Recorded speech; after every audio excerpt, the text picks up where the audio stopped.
Tell me that ain't worth getting out every fucking Tuesday for. Oh, my God. So this is the first time we've been doing this for, we're in our 6th season, trending worldwide for the first time ever.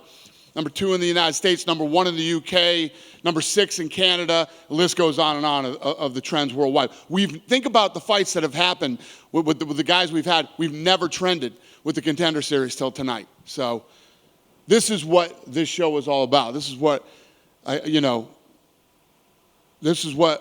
when I came up with this concept, this was what the concept was supposed to be, not last weekend. I guess coming in tonight, like how on edge were you or worried? Like I wasn't on edge at all. I was fired up. I was ready. I had a pretty damn good feeling that tonight was going to be, I didn't know it was going to be this good. But, I mean, when, hold on, I got to flip through my thing here. But when the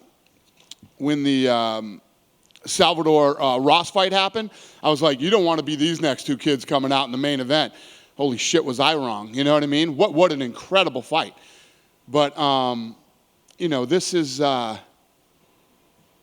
these kids are the best unsigned talent in the world that we bring in here, and you got one shot to show the world who you are. They showed them tonight. You were passionate last week, obviously, with the speech that you gave, but you gave a pre-fight speech tonight as well. What was the content? Where'd you hear that? Well, somebody, I think it was on the broadcast. They said that you gave it. Yeah. So I came over and said, I've never done this, and I'd never want to do this again. I just want to remind everyone, and I talked to them a little bit. Reminded them what this is all about and why they're here and what this means and all that good shit. Well, I know you said you didn't want to do it again, but after tonight you think, maybe no, I've never had to do it. I've never had to do it ever, and I didn't feel like I had to do it tonight. It wasn't about them. It was about last week, and I said, this is more for me than it is for you.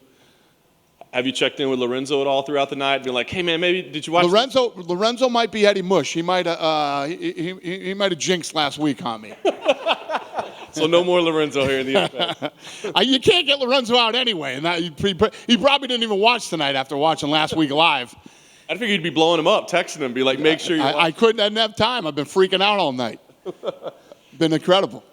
I guess out of all these, I mean, like you said, 5 contracts given, 5 outstanding performances. But did any of them stand out to you to the point where you're like, above the others? Like that's somebody I got circled for superstardom.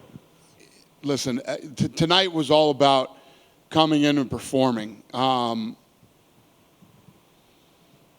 think everybody performed tonight at a level that the Marshall fight. I think that that could have been a fight on any pay-per-view prelim.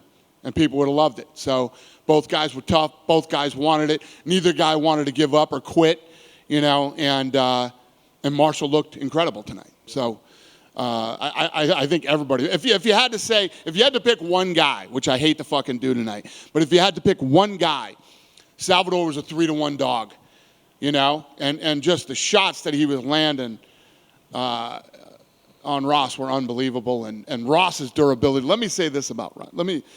Much respect to him, too, for putting on. Like Bisping was saying tonight, it takes 2 to make a great fight. Yeah.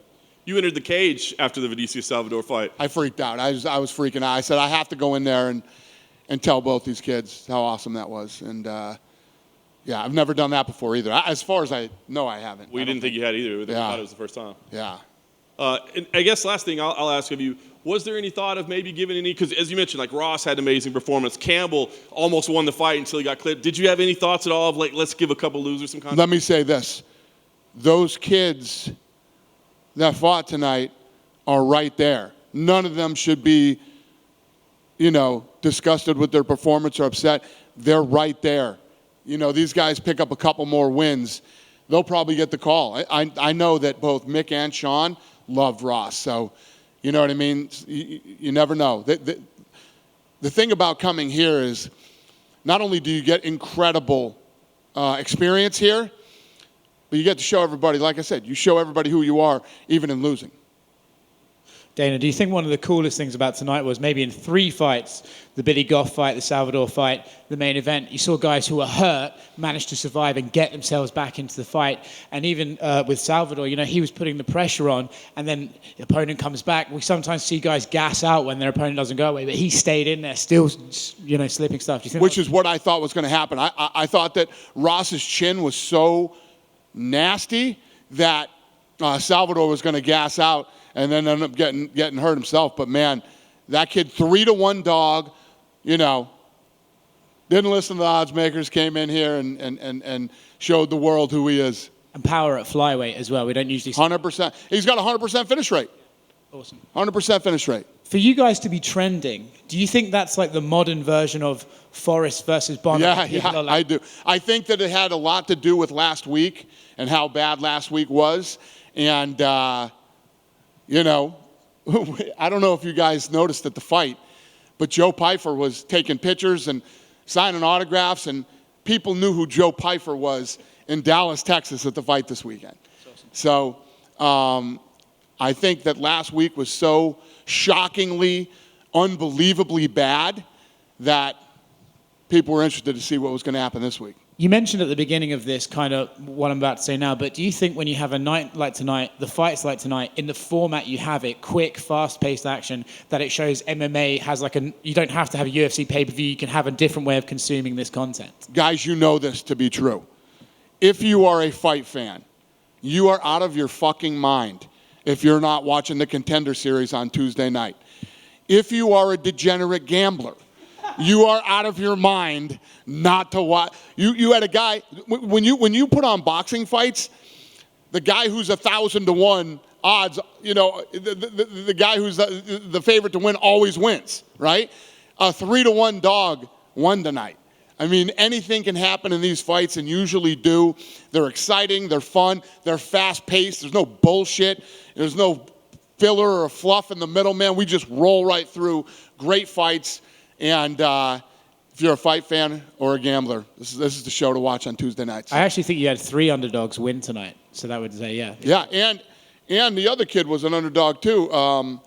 This kid, Smotrishky, in the first fight, he was plus 125, and he was winning that fight in the beginning.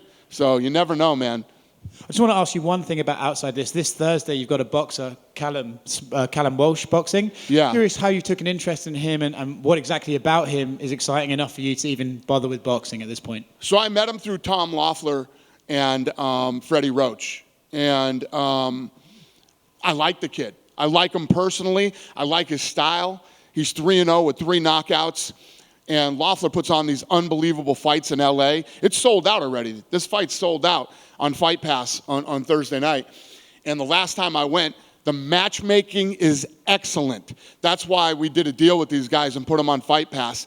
The matchmaking is excellent. The crowd is packed with real boxing fans. And, I'm having fun just doing this. This is just fun for me. We see it with this show as well, right? Is matchmaking the secret sauce to putting on a great promotion? It's everything. It's everything. You have to match the fights right. Yes. Speaking of boxing, we saw Deontay Wilder in the house today. I didn't see him. I knew he was coming. Okay, that's what I was just going to ask if you got to see him. Oh, he was? Okay.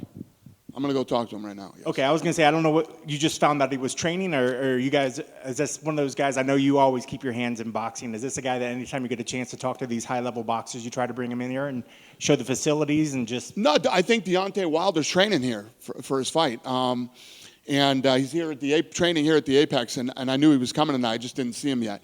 I guess he's waiting for me right now. So, yeah, I mean, Deontay Wilder's a tough dude, man. He's fun to watch fight, and, yeah, I like him. I respect him. And I might have misheard. I thought I heard somebody was saying something like Waldo Cortez Acosta, or somebody was maybe calling out or saying he had hands. What do you think about when some of these UFC fighters are trying to call out a legit guy like Wilder? I don't like it at all.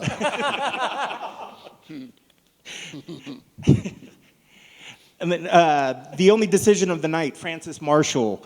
We've seen decisions in the other one, but what was the difference in the finish of this fight that made him get the nod that other guys last week didn't get? It was a high-level fight. That could have been on any pay-per-view prelims, and people would have loved that fight. Both guys, what I loved about it is both guys wanted it. It started to get scary at the end. Marshall was putting it on him. I was like, maybe this fight should be stopped. And, you know, some of those kids that have those chins that, you know, too tough for their own good type shit. I was starting to feel that at the end. But I don't know if you saw me go over to the commission, too, and I was like, these fights start to scare. I'm getting old, boys. I'm getting old. And I was like, oh, Jesus Christ, the ref. Yeah, thank you, Herb Dean. Herb Dean said, I don't disagree with you, Dana, you know, whatever, but he said, the kid's not rocked. He didn't go down. He's blocking punches. He's throwing punches back.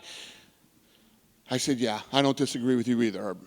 I don't disagree with you either. So just, I'm getting old, boys. I start to see a kid getting fucking whooped like that, and there's 2 minutes left to the third round, and I'm like, God, why does this kid have to take 2 more minutes of punishment?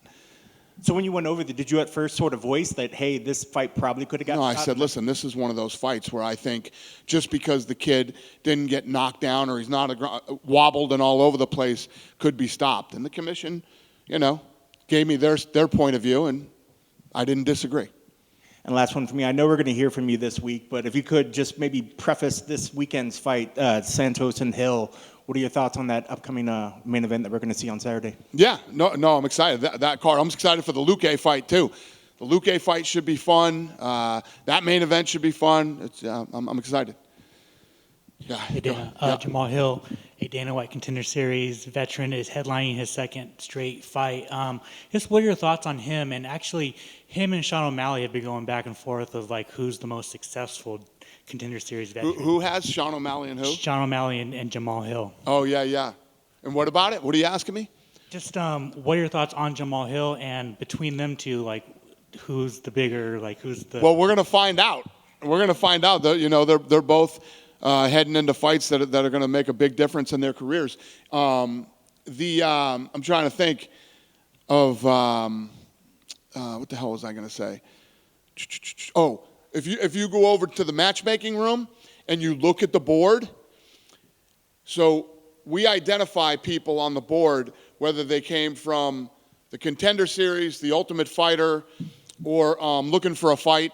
The entire board is Contender Series. You know what I mean?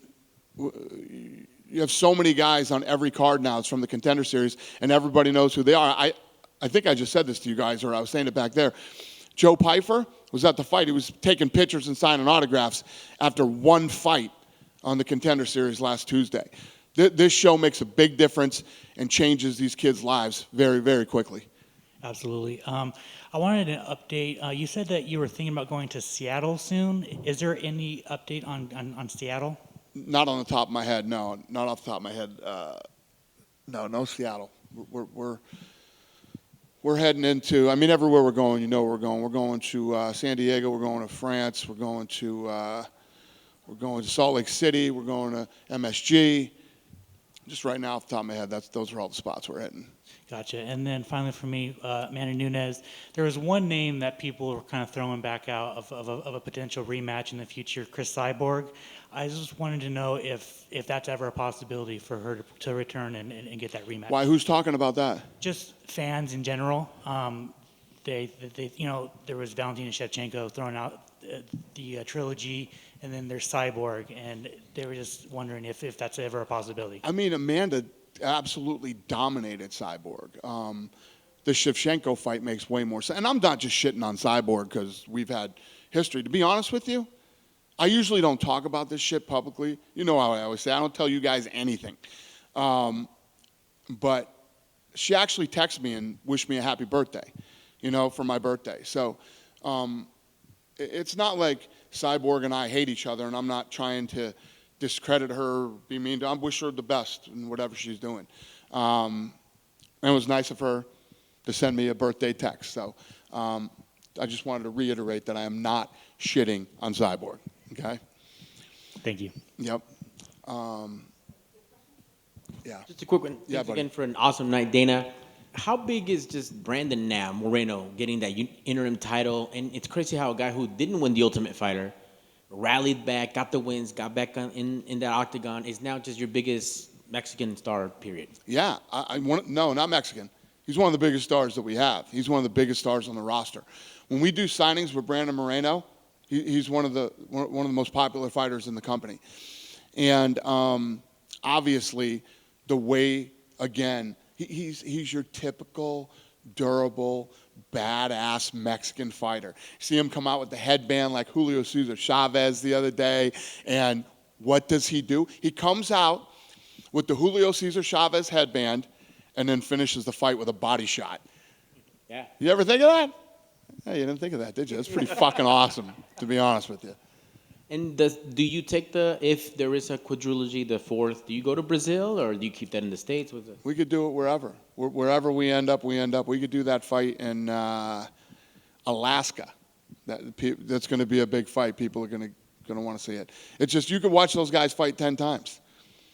No doubt. Thank you, sir. And it's very rare. It doesn't happen often. Good? Oh, thank you. So, Anthony Smith, we were doing the press conference on Saturday, and somebody asked me how he's doing. I asked, he did break his leg. His leg was broken. They ended up finding the fracture in his leg. I guess it was in a weird place, hard to find. He was sitting there questioning himself like, what the hell is wrong with me? I feel like my leg is broken. I know my body and all this stuff. But I just wanted to tell you guys that because sometimes it makes him look like, oh, he's trying to get out of the fight and he's claiming he broke his leg. The way that I looked at it was he got kicked so fucking hard that he thought his leg was broken. You know what I mean? Which you can imagine happening too. But he legitimately has a bad break in his leg that is going to need surgery. So I just wanted to, for him, I wanted to put that out there because I was the one that said it wasn't broken. Cool? Thank you, boys.